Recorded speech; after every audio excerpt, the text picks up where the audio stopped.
Discuss human health and disease. It is one of the most important topic covered in the NEET. इससे 4 से 5 questions आते हैं हर बार NEET में, compulsory है 4 से 5 आसान क्वेश्चन आते हैं। बस आप 20 मिनट मेरे साथ बने रहो, एक 5 क्वेश्चन मैं कवर करा दूंगा कैसे भी। देखो हम लोग इंपॉर्टेंट कुछ चीज़ें पढ़ेंगे। जैसे सबसे पहले आती है ह्यूमन हेल्थ एंड डिसीज। तो हेल्थ से आप क्या समझते हो? हेल्थ से एनसीईआरटी कहती है it is a state of complete physical, 3 चीज याद रखनी है, complete physical, mental and social wellbeing. इंसान फिजिकली फिट होना चाहिए, मेंटली फिट होना चाहिए और सोशली भी फिट होना चाहिए। जब ये तीनों क्राइटेरिया किसी एक पर्सन में फुलफिल होती है तो हम उस पर्सन को हेल्दी क्लियर करते हैं। ठीक, फिर ये हेल्थ किससे अफेक्टेड होती है? दूसरी पॉइंट आती है कि हेल्थ को अफेक्ट क्या करता है। इसमें भी 3 चीज़ होती हैं जो हेल्थ को अफेक्ट करती हैं। पहला, उस पर्सन को जेनेटिक डिसऑर्डर है जो इन बर्थ होता है, इन बर्थ की मदर फादर के क्रोमोसोम्स के कारण या किसी क्रोमोसोमल डिफेक्ट के कारण, जीन के कारण जो डिसऑर्डर्स होते हैं उसे जेनेटिक डिसऑर्डर्स कहते हैं। फिर आता है इन्फेक्शियस डिसीजेस।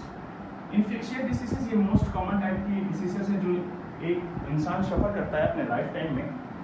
और अगर कोई पर्सन ये बोलता है कि मुझे अपनी ज़िंदगी में कभी इन्फेक्शियस डिसीज नहीं हुई, तो वो सीधा एक ही बात है कि वो झूठ बोल रहा है। हट जाओ वहाँ से। इन्फेक्शियस डिसीज अगर मोस्ट कॉमन देखें जैसे कफ हो गया, कोल्ड हो गया, ये सब इन्फेक्शियस डिसीजेस में आती है।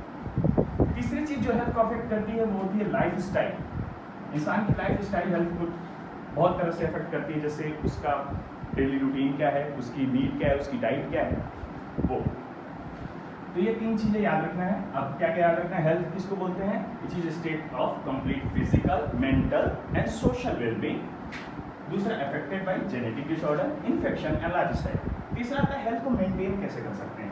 हेल्थ को मेंटेन किया जाता है by balance diet, a diet which contain all the nutrient in appropriate amount. It should contain appropriate amount of fat, lipid, carbohydrate, vitamins etc.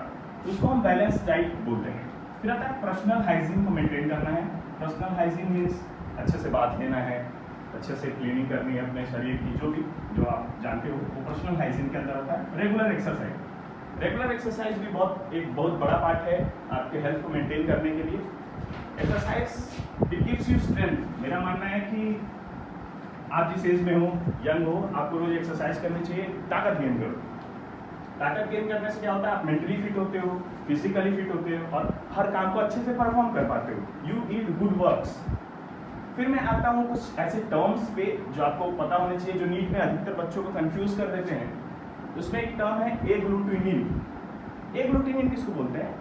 जिसको आप कॉमनली एंटीबॉडी से जानते हो उसे एग्लूटिनिन बोलते हैं। एग्लूटिनिन टर्म इसको याद रखिएगा एज इट इज। एग्लूटिनिन किसको बोलते हैं? एंटीबॉडी को ही एग्लूटिनिन बोलते हैं। एंटीबॉडी को ही एग्लूटिनिन बोलते हैं। ठीक, ये एक ग्लाइकोप्रोटीन होता है। ये एक ग्लाइकोप्रोटीन होता है, ऐसा स्ट्रक्चर होता है कुछ एंटीबॉडी का। ये ग्लाइकोप्रोटीन होता है जिसमें 4 चेन्स होती हैं, 2 लाइट चेन होती हैं, 2 हैवी चेन होती हैं। ये दोनों जो हैवी चेन है ये डाइसल्फाइड बॉन्ड से एक दूसरे से जुड़ी होती हैं। ये क्वेश्चन एक आता है नीट में, both the chains of antibodies are held by, तो याद रखना disulphide bond. Through disulphide bond दोनों हेल्ड की जाती है। फिर एक ये टर्म याद रखना आपको, पैराटॉप किसको बोलते हैं?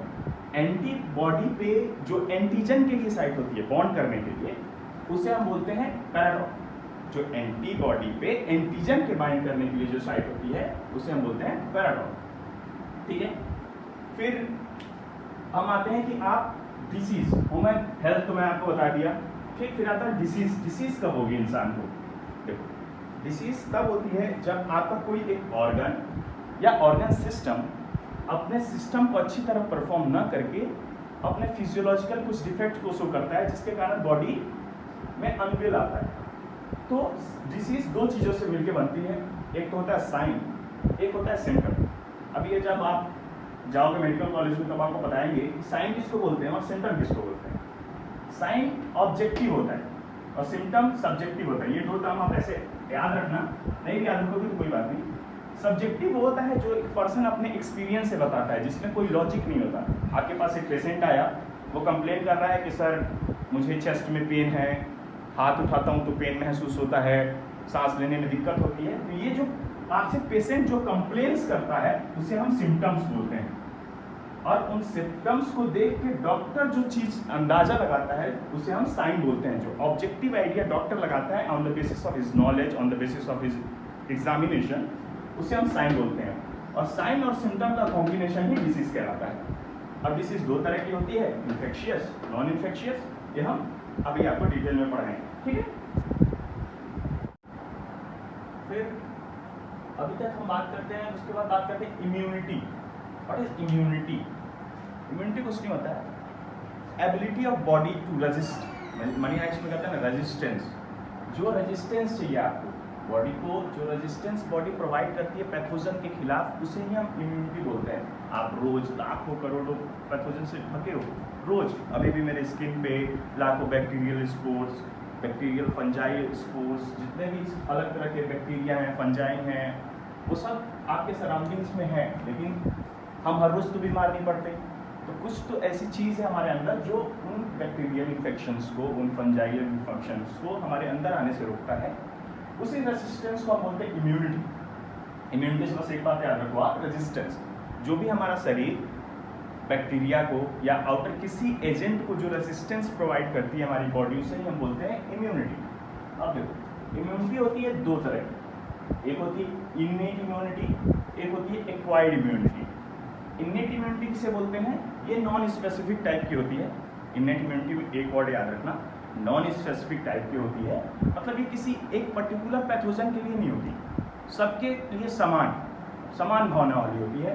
मतलब कोई भी आए हम तो ऐसे ही लड़ेंगे, ऐसा वाला कह रहे हैं यहाँ कि तुम कुछ भी हो हम तो वही हैं, हम वैसे ही लड़ेंगे। तो ऐसा जनरल टाइप की जो चीज़ें होती हैं वो होती है इन्नेट इम्यूनिटी में आती है। एक्वायर्ड इम्यूनिटी क्या है?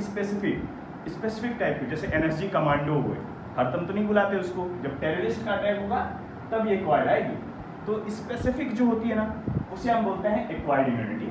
और जो नॉन स्पेसिफिक, ये सीआरपीएफ या पुलिस दल वाले लोग, ये इन्नेट इम्यूनिटी। ठीक, अब देखो इन्नेट इम्यूनिटी ना तीन चीज़ों से मिलकर बनी होती है। पहला, नॉन स्पेसिफिक टाइप की होती है, सबके ही अंदर प्रेजेंट होती है फ्रॉम बर्थ। जैसे आप जन्म लेते हो, आप इन्नेट इम्यूनिटी के साथ ही जन्म लेते हो, ऐसा नहीं है कि बाहर बाद में ये चीज़ों को देख कर नहीं बदलती, ये ऐसी की ऐसी रहती। फिर अब ये प्रोवाइड बैरियर्स, ये लाइन याद करें, कैसे रोकती है इन्फेक्शन को, बैरियर प्रोवाइड करती है, कुछ तरह के बैरियर्स को प्रोवाइड करती है। जैसे इसमें 4 तरह के बैरियर आपको ऐसी चीज़ याद रखने हैं नीट के लिए। पहला आता है फिजिकल बैरियर। फिजिकल बैरियर क्या है? जैसे आप घर बनाते हो, आपने घर बनाया और आपने घर के चारों तरफ एक बेड़ लगा दी कि जानवर ये सब अंदर ना जाए। तो ऐसे ही होती है फिजिकल, ये एक फिजिकल रेजिस्टेंस आपने ऑफर कर दिया कि मेरे घर के अंदर आना है तो आपको इसको क्रॉस करके आना पड़ेगा। तो ये जो बेड़ है यही है फिजिकल बैरियर। तो बेड़ क्या है? स्किन, जो सबसे आउटर मोस्ट लेयर है आपकी, स्किन से पैथोजन आया अंदर नहीं जा पा रहा है क्योंकि डेड है। स्किन क्या है? डेड है, ये ऑफर नहीं करती आपको कुछ भी, डेड होने के कारण ये पैथोजन को इनहिबिट कर देती है। दूसरा है म्यूकोसा, एक ओरल रूट है, पैथोजन ओरल रूट के थ्रू अंदर जा रहा है। तो वहाँ क्या होते हैं? कुछ गॉबलेट सेल्स होते हैं, कुछ गॉबलेट सेल्स होते हैं। ये गॉबलेट सेल्स जो होते हैं ये सिक्रेट करते हैं म्यूकोसा को, ये सिक्रेट करते हैं म्यूकोसा को। और ये म्यूकोसा क्या करती है? पैथोजन को वही इनहेल कर देती है, उनके ऊपर एक कोटिंग बना देती है जिसके कारण वो अंदर नहीं जा पाते। तो 2 चीज़ें आपको याद रखनी है फिजिकल बैरियर में, पहला है स्किन, दूसरा म्यूकोसा। घर से याद रखना कि एक बैरियर बनाते हैं हम।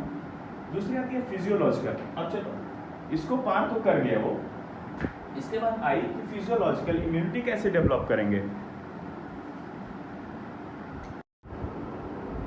फिर हम बात करते हैं फिजियोलॉजिकल की। फिजियोलॉजिकल बैरियर कैसे शरीर अपने आप को ऑफर करता है? ये 3 तरह से ऑफर करता है, फीवर से, ईयर्स से, सिक्रेशन से। अब देखो फीवर क्या होता है? फीवर एक रिस्पॉन्स होता है शरीर का, एक फिजियोलॉजिकल रिस्पॉन्स होता है टू रेज द टेम्परेचर। जैसे शरीर का टेम्परेचर रेज हुआ, जो बैक्टीरिया, जो फंजाई, जो भी अलग तरह के माइक्रोब्स तुम्हारे अंदर गए हैं, उनकी एक स्पेसिफिक रेंज होती है, एक स्पेसिफिक रेंज के टेम्परेचर के अंदर ही उनके एंजाइम काम करते हैं। तो जैसे शरीर अपना टेम्परेचर रेज करता है, उनके एंजाइम काम करना बंद कर देते हैं, जिसके कारण एक रेसिस्टेंस ऑफर करता है, वो एक्टिवेट नहीं हो पाते अच्छे से। तो इसे बोलते हैं physiological response, physiological barrier. Fever, pH जैसे जो तुम्हारा ओरल पीएच है, जो वेजाइनल पीएच है, वो हाईली एसिडिक होता है। जो स्टमक का पीएच है HCl के कारण हाईली एसिडिक होता है, तो हाइड्रोलाइज कर देता है एंजाइम, वो हाइड्रोलाइज कर देता है बैक्टीरिया को, जिसके कारण बैक्टीरिया की डेथ हो जाती है। सिक्रीशन, सिक्रीशंस में एक सिक्रीशन याद रखना जिसको बोलते हैं लाइसोजाइम। लाइसोजाइम, ये लाइसोजाइम प्रेजेंट होता है तुम्हारे स्लाइवा में, और ये स्लाइवा के अंदर बैक्टीरिया को किल करता है। फिर आता है तुम्हारा सेलुलर बैरियर। सेलुलर बैरियर को 3 सेल से याद करना है तुमको, एक न्यूट्रोफिल, एक मोनोसाइट, एक नेचुरल किलर सेल। ये जो न्यूट्रोफिल है और मोनोसाइट है, ये दोनों फैगोसाइटोसिस करते हैं। फैगोसाइटोसिस मतलब होती है इंगल्फिंग ऑफ बैक्टीरिया, बैक्टीरिया को खा लेना, वो होता है फैगोसाइटोसिस के थ्रू ये सेलुलर बैरियर को ऑफर करते हैं। लेकिन जो नेचुरल किलर सेल होता है, इसमें एक स्पेसिफिक एक्टिविटी होती है, ये पोरेंस क्रिएट करता है। मान लो बैक्टीरिया आया या कोई ट्यूमर सेल है, एक ट्यूमर सेल है, कोई ट्यूमर सेल होता है एबनॉर्मल ग्रोथ का सेल, जो भी शरीर में एक एबनॉर्मल ग्रोथ का सेल है, उसके आने से क्या होता है, यहाँ नेचुरल किलर सेल आते हैं और इसमें पोरेंस क्रिएट करते हैं, इसमें छेद क्रिएट कर देते हैं, ऐसे पोर्स क्रिएट कर देते हैं ऐसे, जिसके कारण इनका फ्लूइड बाहर ड्रेन हो जाता है और ट्यूमर सेल की डेथ हो जाती है। ये था ट्यूमर सेल, ठीक, ये ट्यूमर सेल की डेथ हो जाती है। तो जो नेचुरल किलर सेल है, ये क्या पोरेंस क्रिएट करता है, ये पोरेंस क्रिएट करके डेथ कराता है, ये फैगोसाइटोसिस नहीं करता है। फिर आता है तुम्हारा साइटोकाइनिन बैरियर, इसको याद रखना। साइटोकाइनिन बैरियर सबसे इंपॉर्टेंट है, अभी जितने भी पढ़े हम लोग में, उसमें सबसे इंपॉर्टेंट होता है साइटोकाइनिन बैरियर। साइटोकाइनिन बैरियर क्या होता है, कुछ केमिकल्स से सिक्रेट होते हैं। अब तुम बोलोगे केमिकल्स तो सारे एक्टिव इम्यूनिटी में सिक्रेट होते हैं, नहीं होता, केमिकल्स इनेट में भी सिक्योर होते हैं, लेकिन ये जो केमिकल है जनरल है।